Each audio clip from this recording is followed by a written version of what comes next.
if we look to the answer as to why for so many years we achieved so much, prospered as no other people on earth, it was because here in this land we unleashed the energy and individual genius of man to a greater extent than has ever been done before. Freedom and the dignity of the individual have been more available and assured here than in any other place on earth. The price for this freedom at times has been high, but we have never been unwilling to pay that price.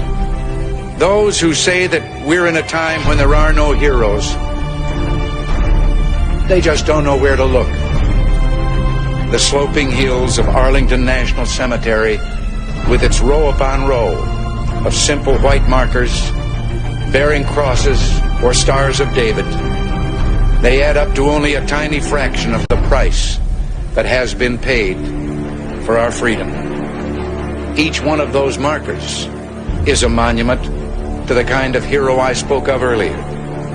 Their lives ended in places called Belleau Wood, the Argonne, Omaha Beach, Salerno, and halfway around the world on Guadalcanal, Tarawa, Pork Chop Hill, the Chosin Reservoir, and in 100 rice paddies and jungles of a place called Vietnam.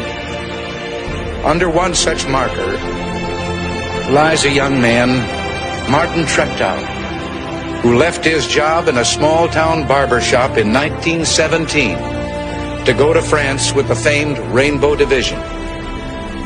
There on the Western Front, he was killed trying to carry a message between battalions under heavy artillery fire.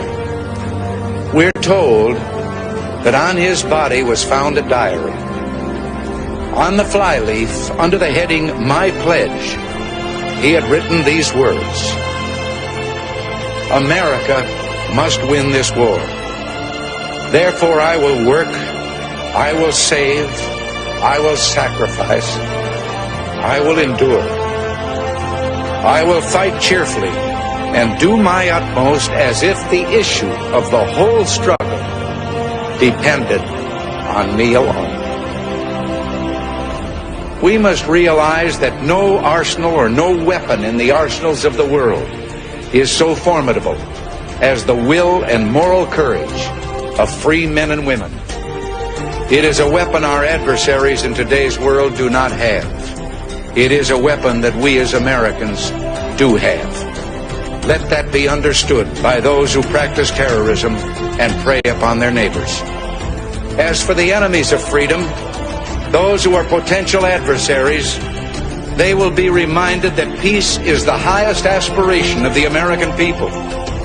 We will negotiate for it, sacrifice for it. We will not surrender for it now or ever. We are Americans.